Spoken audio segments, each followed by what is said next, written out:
There is no way to make this sound good. Partially treated wastewater dumped into the Siesta Canal from an aging treatment center local residents say should be closed. But what does this actually mean in terms of the impact on the health and safety of local residents, let alone wildlife?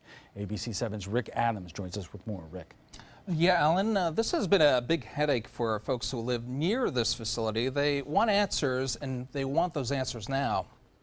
This wastewater treatment plant on Oakmont Place on Siesta Key remains at the center of a very heated controversy. More than 3 million gallons of partially treated wastewater was dumped into the Siesta Key Grand Canal about a month ago, around the time of Hurricane Hermine. That's something that doesn't sit very well with Lori Tierney, whose home is on the canal right near the facility. What the county did is not okay. They're trying to make it sound like, hey, it's just 3 million gallons, don't worry about it. It's not just 3 million gallons, it's feces in our water. Tierney says she believes Sarasota County has been elusive and not upfront with residents about the spill and about issues regarding the aging facility. County officials say they empathize with people who live there, but they tell us this was a controlled spill that had to be done because the plant had reached full capacity from the enormous amounts of rain.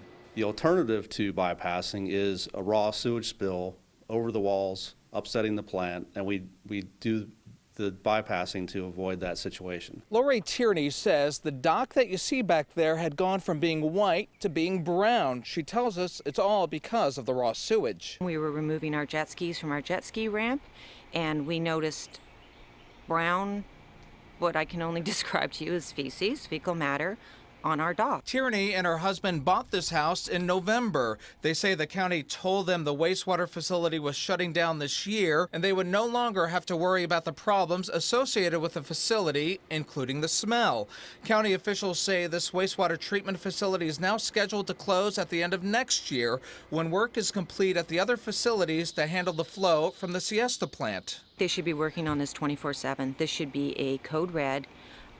It should be the highest priority. It should be considered a natural disaster or a disaster in the making, and they should be doing everything, and I mean everything within their power, to get this thing shut down. Many other people continue to voice their concerns over the plant and the recent spill, especially for those whose homes are located on the canal. It's pollutants that get into waterways that don't flush all that well, and that's always a bad thing. We feel that we're far enough downstream that it doesn't affect us, but it is a concern since it is waste going into our water. Some folks here believe this wastewater spill caused the red tide that is currently hitting the Sun Coast, killing thousands of fish. Dr. Tracy Fanera of Mote Marine Lab tells us there are many scientists who are still studying this to see if there is a connection. With the chemicals that come along with sewage, we don't know if the nutrients are enough to negate the effects of the toxins that are coming from the sewage. So we really have no clue what a bloom's reaction to sewage would be. It's completely back to normal. Our facility is in normal operations. The effluent water quality is normal and meeting all standards, and there are no issues. As for keeping people informed as to what's going on, the county says they will be stepping up their game. We'll make sure in the future that they're contacted either through the media, by phone, or in writing possibly.